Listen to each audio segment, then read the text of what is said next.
தொகுப்பு வீடுகள் வழங்கக் கோரி மாற்றுத்திறனாளிகள் மதுரையில் சாலை மறியலில் ஈடுபட்டனர். மதுரை மாவட்ட ஆட்சியர் அலுவலகம் முன்பு மாற்றுத்திறனாளிகள் சாலை மறியலில் ஈடுபட்டனர். தங்களுக்கு தொகுப்பு வீடுகள் கேட்டு மதுரை மற்றும் சென்னையில் உள்ள அதிகாரிகளிடம் பலமுறை மனு கொடுத்தும் எந்த நடவடிக்கையும் இல்லை. தாங்கள் குடியிருப்பதற்கு வீடு இன்றி தவித்து வருவதாக கூறி மதுரை மாவட்ட ஆட்சியர் அலுவலகம் முன்பு 50க்கும் மேற்பட்ட மாற்றுத்திறனாளிகள் சாலை மறியல் போராட்டத்தில் ஈடுபட்டனர். போராட்டத்தில் ஈடுபட்டவர்களிடம் அதிகாரிகள் வந்து பேச்சுவார்த்தை நடத்தியும் கலைந்து செல்ல மறுத்தனர். பலமுறை போராட்டம் நடத்தியுள்ளோம், அதிகாரிகள் எல்லோரும் நடவடிக்கை எடுப்பதாக கூறியிருந்தனர்.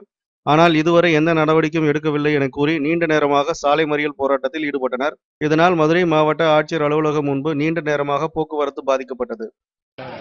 மதுரை மாவட்டத்தில் உள்ள மாற்றுத்திறனாளிகள், பார்வையற்றோர் மற்றும் கால் கை முடியாத மாற்றுத்திறனாளிகள் அனைவரும் வீடு கேட்டு விண்ணப்பங்கள் பல்வேறு கட்டங்கள் செய்துள்ளோம். அதன் கட்டமாக கடந்த 2 ஆண்டுகளுக்கு முன்பாக மனு அளித்திருந்தோம். இந்த வழங்குகிற மதுரை மாவட்ட ஆட்சித்தலைவராக வழங்கவில்லை. மினிஸ்டர் போய் பார்த்து மினிஸ்டர்கிட்ட போய் லெட்டர் வாங்கிட்டு வந்து வெரிஃபிகேஷன் பண்ண அவங்களுக்கும் தரல.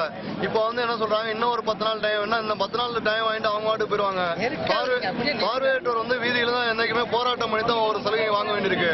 தமிழக அரசு உடனடியாக பார்வையற்றோர் மீது கருணை கொண்டோ, நாங்க இலவசமா கேட்கல, பிச்சை கேட்கல, வீடு தான் கேட்கிறோம்.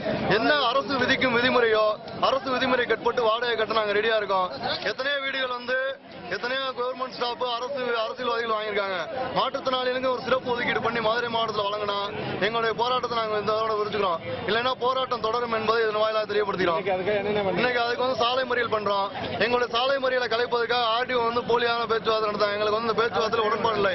காவல்துறை என்ன பண்றாங்க, நீங்க போங்க 10 நாள் கழிச்சு வாங்க அப்படின்னா அவங்களுடைய பேச்சுவார்த்தை எங்களுக்கு உடன்பாடு கிடையாது. எங்களுக்கு மேயரோ கலெக்டர் நேரடியாக மாற்றுத்திறனாளிக்கு இது குறிப்பிட்ட நாள்ல எங்களுக்கு இந்த மாதிரி பண்றோம்னு சர்க்குலர் பாஸ் பண்ணாங்கன்னா நாங்க எங்க போராட்டத்தை கைவிடலாம்னு முடிவு பண்ணியிருக்கோம்.